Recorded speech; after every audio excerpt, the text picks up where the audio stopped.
The bullet enters through the right side of his helmet. 15:47 hours on October 3rd, 1993, on a street in Mogadishu, Somalia that has no name worth remembering, except this one. The street where Sergeant Ray Kowalski refused to die. The round grazes his skull. Not through, not clean, but enough to take him off the roof he has been shooting from for 40 minutes. What nobody on that street has calculated is that Ray Kowalski has not finished yet. He gets up, picks up his rifle, climbs back onto the roof. I was on that street. I saw it with my own eyes, and 23 years later, I still don't have the right word for what I watched. Some men are not done until they decide they are done. Ray Kowalski had not decided. This is that story. Ray, I want to talk to you directly for a minute, because the people listening to this deserve to know who you were before Mogadishu put its hands on you, before that rooftop, before any of it. I've sat across from you in that Pittsburgh diner twice now, coffee between us, rain on the window, and both times you talked about everything except yourself.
The operation began at 15:32 hours.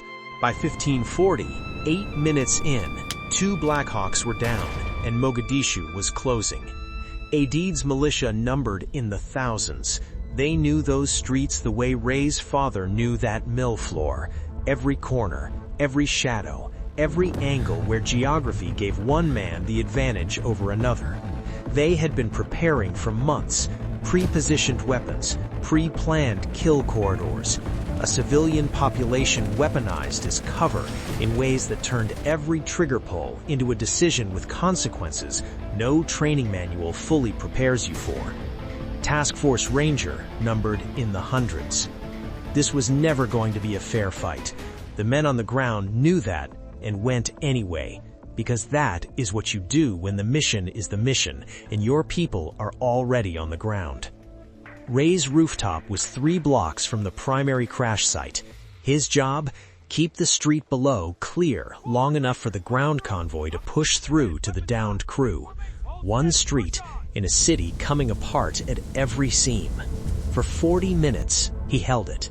Deliberate, economical.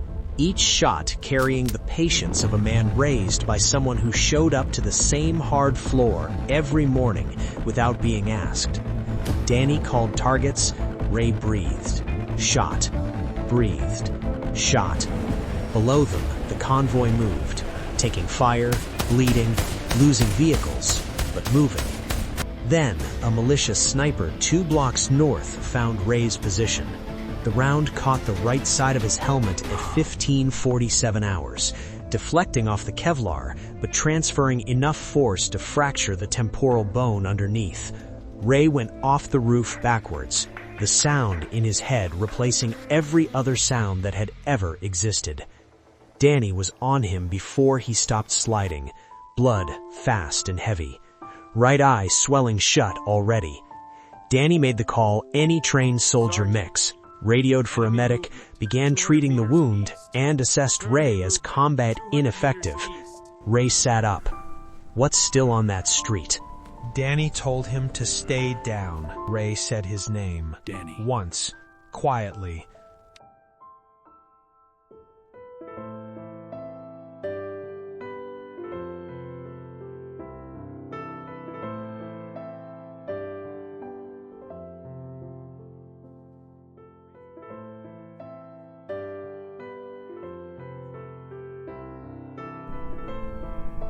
He shifted his entire body, the eye he had spent years training as secondary, the eye that had never been asked to carry everything until this exact moment, on this exact roof, on this exact street in Mogadishu. And he went back to work.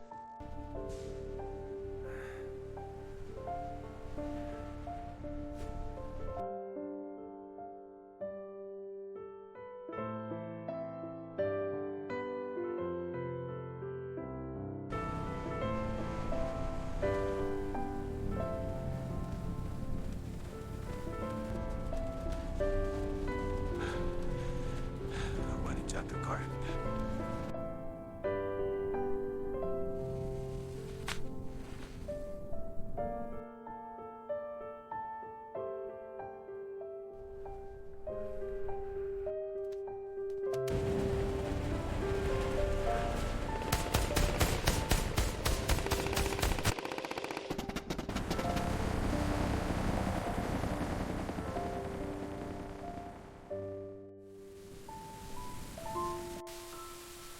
Ray, the trauma surgeon at the field surgical unit, wrote in his notes that your injuries were, quote, inconsistent with sustained combat effectiveness.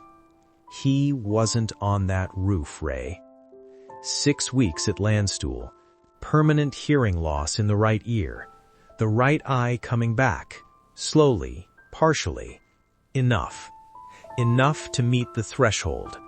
Enough to walk back into a medical board and sit across from men with clipboards who had assessed you as finished and say one thing. Are there still men in the field who need overwatch? They cleared him.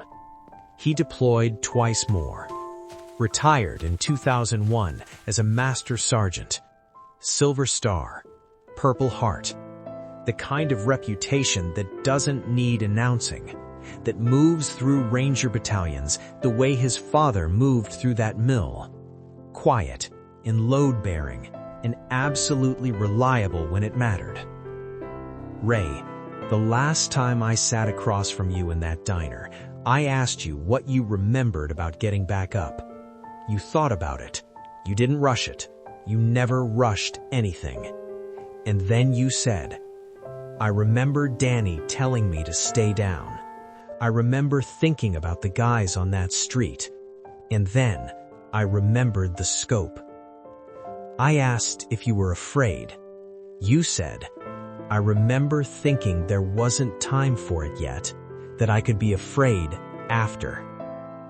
Your father stood outside those gates the day the mill closed and didn't flinch and found the next hard thing.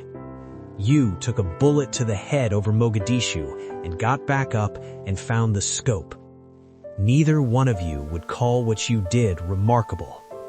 That is exactly what makes it remarkable. This is Scarred Warriors. These are our stories. These are our scars. Master Sergeant Ray Kowalski, 75th Ranger Battalion, Mogadishu, October 3rd, 1993. One bullet, one eye, one street held. Every man home.